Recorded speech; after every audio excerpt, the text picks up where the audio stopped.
আপোনালোকৰ এডভেঞ্চাৰ আৰু কিবা ক'বলগীয়া আছে নেকি? নাই নাই এই কথাটোতো আমি আগৰ পৰাই কৈ আছোঁ যে BTC চুক্তিৰ আধাৰত অন্যান্য জাতি জনগোষ্ঠীক যিমানখিনি ভূমি অধিকাৰৰ কথা দিয়া আছে সেই কথা বতৰাবোৰ সুৰক্ষিত হ'ব লাগিব আৰু সেই দায়িত্ব BTC কৰ্তৃপক্ষই ল'ব লাগিব।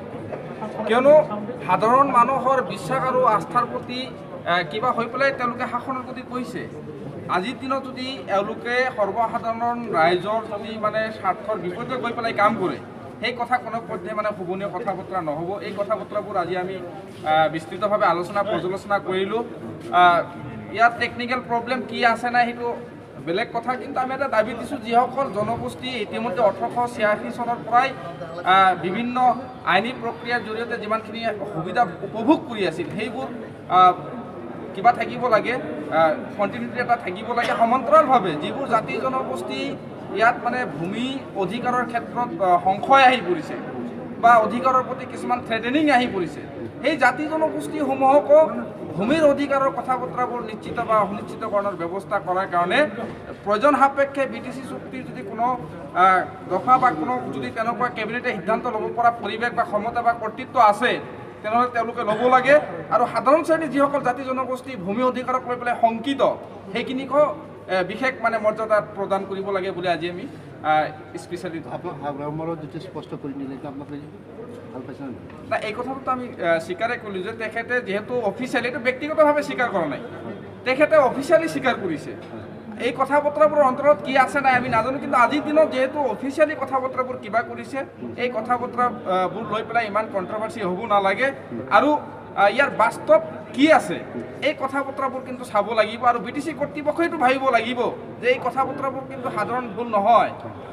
যি সাধাৰণ ভুলে গোটেই BTAD উত্তপ্ত কৰি দিলে, বড়ো অনাবড়ো ট্ৰাইবেল নন ট্ৰাইবেলৰ এটা মানে বিভাজন আনি দিলে, তেনেকুৱা ভুলবোৰ কোনোপধ্যে সাধাৰণ ভুল ত্ৰুটি বুলি গণ্য নহয়। সেইকাৰণে আমি তেওঁলোকক ABMC স্পষ্ট ভাষাত কৈছোঁ যে এই ধৰণৰ ভুল ভ্ৰান্তি ৰাইজক মানে বিভাজনৰ দিশলৈ ঠেলি দিয়া কথা বতৰাবোৰ সহজ কথা নহয়, এইবোৰ কেতিয়াও হ'ব নালাগে। ৰাইজক বিশ্বাস আৰু আস্থাত লৈ পেলাই সকলো ৰাইজক সমান অধিকাৰ সমান ন্যায্যতা আৰু মৰ্যাদা সহকাৰে জীয়াই থকাৰ মানে পৰিৱেশ BTC কৰ্তৃপক্ষই সাংবিধানিকভাৱে দিব লাগিব।